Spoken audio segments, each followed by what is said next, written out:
Sometimes we hold on to dead things. Charles Ziegler and Linda Chase, they lived up in Jackson, Michigan, and what brought them together and what was their common bond was this sport we call NASCAR. And it was crazy. Some of their favorite memories was sitting together, Charles in his favorite chair, Linda right beside him. They would watch these cars go around and around and around. And that's crazy to me that people enjoyed that. But what was crazier about the story is when Charles died, Linda kept him fully clothed in his favorite chair. Forget this, 18 months. That's right. She left this dead man in his chair for 18 months. When his family called, she would say he was away on vacation or he just didn't want to talk to him. She didn't call the police. She didn't call the hospital. She left the dead man in his chair. She had a problem hanging on to dead things. When the Yahoo article asked about it, she says, "I just wanted somebody to watch NASCAR with, and I didn't want to be lonely." I think some of us can understand that.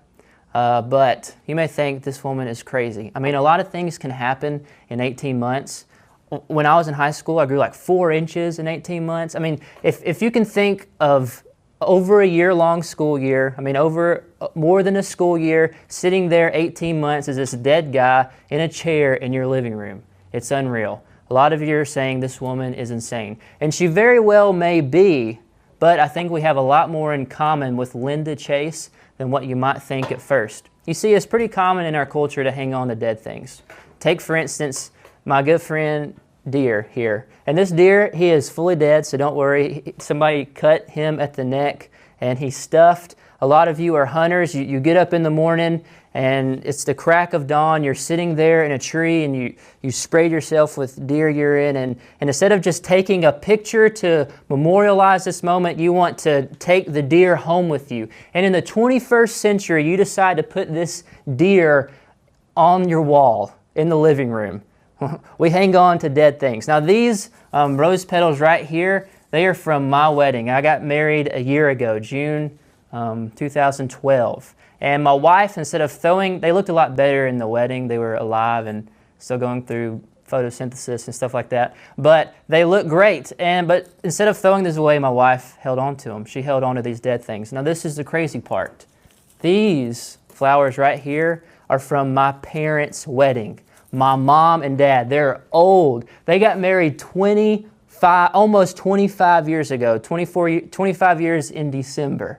Isn't that unreal? My mom held on to these for 25 years. And the last thing she told me, she handed these to me and she says, "If anything happens to these, Colton, I'm going to kill you." So she would kill me over dead flowers. We hang on to dead things. You know, Christianity has a lot to do with death. Sure, there's a lot of life and there's a lot of newness, and Jesus brings newness into our life, but Jesus calls us to die. I always wonder what would happen if I met somebody that was not a member of the church, or not just a member of the church, but had never heard of Jesus at all, never heard of Christianity, had never heard of this whole thing that and what we know about Christ, never read the Bible. I've never crossed paths with anybody that has never heard of Jesus before. And I always wonder what that conversation would be like. What would I say to somebody like that? I think about it a lot, and I think I would say, like, you know, we're all sinners. We all need Jesus. God has put this plan in place from the beginning of time to save His creation. And now the church, we are His hands and feet, and we go and spread this message throughout the world. And it would be a great story. And in my mind, this man and woman is crying at the end of it, and we hug, and they're baptized, and all these things happen. But I think before those things would happen, they would have some hang-ups. And one of those hang-ups would be this word, death. I mean, you think about it. From the outside looking in, we go to church every Sunday and we talk about death. And it's a good thing. We're excited about death. We take the Lord's Supper every Sunday, and it is the flesh and the blood of this man that walked on the earth 2,000 years ago. It's about death. When we're baptized, in Romans 6, it says we are buried with Him, we die with Him, and we raise. And it's a good thing. And it's all about death. And then from the outside looking in, that's kind of weird stuff. But, you know, as foreign as it may be to somebody that's not a Christian, sometimes it's just as foreign for me to live in my everyday life, to apply this principle of death to my life? I want you to look at Galatians chapter 2, and we're going to start in verse 20. And it says, Paul says here, I have been crucified with Christ. It is no longer I who live, but Christ who lives in me. And the life which I now live in the flesh, I live by faith in the Son of God, in Jesus, who loved me and gave Himself for me. There are a lot of different themes in this verse, and there's a lot that we could talk about, but I think to truly understand this verse, we have to start with this word, cross.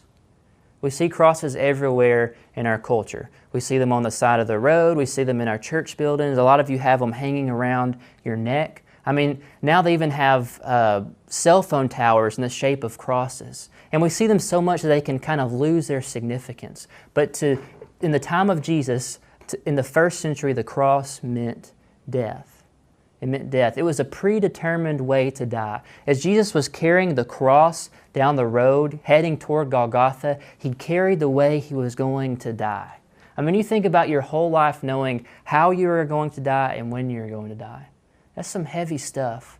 And Jesus lived His life on earth knowing and feeling the pressure of, as He got older, that time was coming, it was coming, it was coming. And not only was it predetermined, it was brutal. It was torturous. I mean, people hanging on the cross and to die, they just became either bled out or they became exhausted. They hung on the tree either with nails or they were tied to the tree. And they died from exhaustion when they couldn't pull themselves up and breathe any longer. So the cross to us sometimes is just a cool symbol. But in the first century, when people saw a cross, when they saw a symbol of a cross, they didn't smile and say, there's a Christian or Jesus.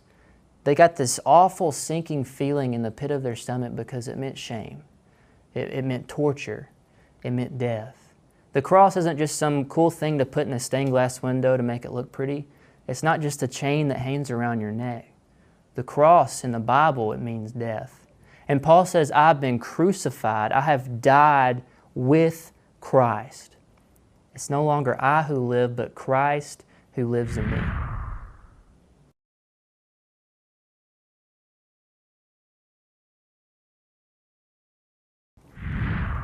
Paul said in Galatians 2, I have died like Jesus died. He said, I no longer hang on to dead things. Now granted, probably, hopefully, most of us won't die because of our faith in our lifetime. But Paul is saying something a little bit different here. Keep reading. He says, it is no longer I who live, but Christ who lives in me. We get this awesome blessing, and sometimes we overlook it that when we die to ourselves, we die to all of our guilt, all of our shame, all of our sin, all of our ugliness, and Christ cleans that part out of our life, and He comes and He dwells in us. The beautiful, the majestic, the King, the Christ, Jesus Christ comes and lives in us. In a very real sense, a follower of Jesus is dead to his wishes so that Christ can come and live in him. Can I ask you a quick question today? Is your life different because Jesus is in it? Is your life different because you have died and Jesus lives in your life? Lately, I've seen so many young people do awesome things for Jesus. I saw a girl, she raised money on her own, by herself, aside from the youth group, aside from any church function. She raised money on her own, went to Africa with her dad, with no other group, and she encouraged girls her age, and she gave them necessities that they needed. I've seen so many guys and girls on the basketball court and on the field and in their band, they become the spiritual leader of that group. They say prayers before the games, and when people need something, when they're down, when they're out, they come to that person and they talk to them. I've seen young people lately do things when I was in high school or middle school that I never would have dreamed of doing. But on the flip side, we see so many, not just young people of any age, they say they're Christians, but their life is no different because Christ lives in them. Their life is no different. They're not dead to their self at all. I want you to look at Galatians chapter 1, verse 10. And I want you to see that when we live for number one, when we live for this guy, when we live for me, Jesus can't work through us. To truly die for ourselves, we must live for Jesus. We actually have to live for Jesus, not other people. All right, so Galatians chapter 1, verse 10. For am I now seeking the approval of man or of God? Or am I trying to please man? If I were trying to please man, I would not be a servant of Christ. Notice how plainly Paul says this. If you are trying to please man, if you're trying to please your friends, if you're trying to please your parents, if you're trying to please anybody else other than God, Paul says you cannot be a servant of me. You can't be my servant. He doesn't say if you're trying to please other people more than me. He says me or other people. It's not more, it's or. I can only please God and be a servant to God. I can only care about what God thinks about me and be His servant. You see, when Paul says, I have died to myself, he really is saying that I have died to what other people think about me. I've died to living for other people. I'm only living for God and Jesus, and that's it. That's all. Only living for Christ. I want you to notice how John says this. In John chapter 12, we're going to start in verse 42. But let me paint this picture for you, what the scene is. Jesus has had some hard teachings, but people are really starting to believe in Him. They're really starting to see that this Jesus really might be the Christ. All these Jews are starting to see that He really might be the fulfillment of all the things that have happened in the Old Testament to our ancestors. And notice what happens in John chapter 12, starting in verse 42. Nevertheless, many even of the authorities believed in Him, but for fear of the Pharisees, they did not confess it, so that they would not be put out of the synagogue. For they love the glory that comes from man more than the glory that comes from God. And John says it pretty plainly here, pretty simply, just like Paul. If you're trying to get glory from your friends, from anybody else other than God, then God's not pleased with it. You can only get glory from God, or you can get glory from man. And we see here these two sides pitted against each other. And the thing is, these Pharisees and these Jews, they were just like us. They knew that they knew that Jesus was the Messiah. They knew that they should follow Him. They knew that they should let Jesus in their life because of what other people thought. What other people thought about them, what other people thought of their actions, what other people saw, how that changed their life, what other people thought, they did not follow Jesus. And that's the reason. They weren't dead to themselves, because when you're dead to yourself, you're dead to what other people think about you as far as following Jesus. Here's what happens. When I want recognition at school, I don't worry about giving glory to God. I worry about giving glory to me. When I want recognition on the court, on the field, or in whatever hobbies I'm doing, I want all the recognition, so I leave Jesus behind. And it's a sad picture to see a Christian who wants and knows and loves Jesus, but they love getting recognition for themselves more than making Jesus famous. So I want you to hear me out as we end this lesson. I know some of you may be thinking that, I like the life I'm living. I don't know if I'm like Paul where I say I put away all those sinful things. I die to myself. I like the life I'm living. I'm comfortable here. Some of you may want to change, but you really have no idea how to. And I hope you talk to somebody that's a spiritual leader and ask them. But some of you may know how to, but you're too scared to do it. You're too scared to actually let Jesus work through your life. And I want you to see how Paul ends his passage in Galatians chapter 2. He says, the life I now live in the flesh, I live by faith in the Son of God, who loved me and gave Himself for me. What does Paul say is the sign of somebody that truly is letting Christ live in them, truly dead to themselves and letting Christ live in them?